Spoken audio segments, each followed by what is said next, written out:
Përshëndetje të nderuar miqtë e mi, ja ku po ritakojemi sërish së bashku për të ndarë me ju një analizë rreth një ngjarjes që ka ndodhur brenda në shtëpi. Fillimisht njëherë, unë nuk jam pro në asnjë mënyrë që një mashkull të grindet me një femër dhe nuk e mbështes këtë gjë.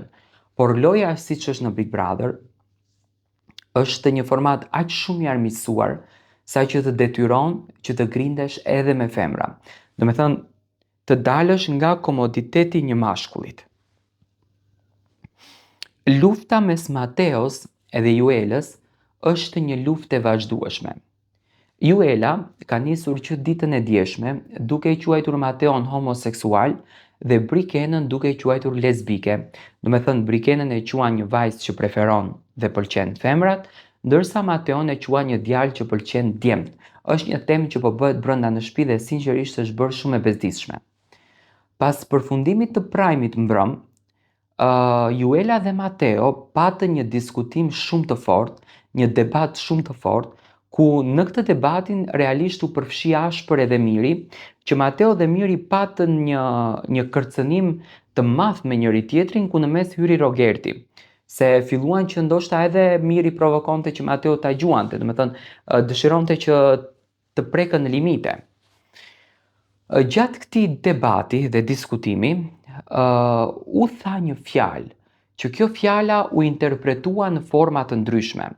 U interpretua në formën kurv. Fjala e thënë nga Mateo, ti je kurv. Por unë e kam dëgjuar videon në detaje. E kam stër dëgjuar, sepse nuk doja ta dëgjoj gabim. Në asnjë mënyrë nuk do ta kisha pranuar që Mateo të përdorte një gjuhë të tillë dhe do ta kisha dënuar masovikisht, do të kisha folur më të zezat për të.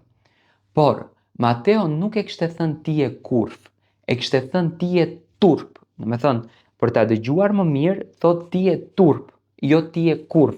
Ashtu siç e kanë interpretuar fansat të cilët dëshirojnë ta dramatizojnë situatën. Mateo i kishte thënë ti je turp.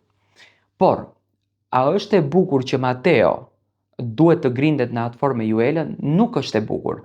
Por, a provokon Juela provokon masovikisht, sepse Juela tani po trëmbet. Vetëm nga fakti që mbrëm dolën 4 banorë që do të shkojnë në finale, Juelën e kapi sikleti sepse ndoshta edhe nuk e shikon veten e saj në finale, sepse shikon Brikenën, shikon Selin, shikon Mateon, shikon Rogertin, shikon Mirin. Dhe ajo bën një lloj matematike me veten që unë duhet të luftoj brenda kësaj shtëpie për të kapur finalen. Por, që të jemi të sinqertë, Mateo nuk i tha kurv, por i tha turp. Tani, lindën pyetja, a duheshte të përfshihen banorët e tjerë për ta mbrojtur Mateon apo qoftë edhe Juelën?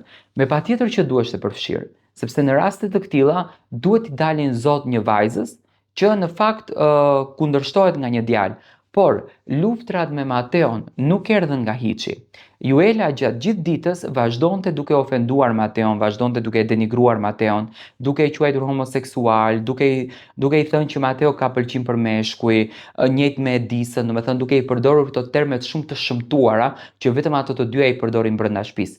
Dhe për këtë gjë, unë mendoj që gjërat kur të komentohen te publiku duhet të komentohen ashtu siç janë. Mateo nuk ka përmendur një fjalë të tillë dhe nuk ka degraduar deri në atë nivel. A ka qenë Mateo ofendues në shtëpi? Ka qenë. Nuk ka qenë Mateo lule për të marrur erë, por fjalën kurv nuk ja tha dhe nuk e ka përmend. Dhe unë nuk dua që të dezinformojmë publikun me gjëra të shëmtuara. Do të thënë, videoja ekziston, e ka nxjerrë dhe vetë produksioni i Big Brotherit videon, e ka hedh në Instagram, ku duket qartë që Mateo i thot turp dhe nuk i thot kurv. Por Juela e shikoi që dëshiron ta provokon situatën, sepse ka krijuar një logjik që duke provokuar, duke tensionuar situatën, Juela mund të shkojë drejt finales. Dua të marr mendimin tuaj.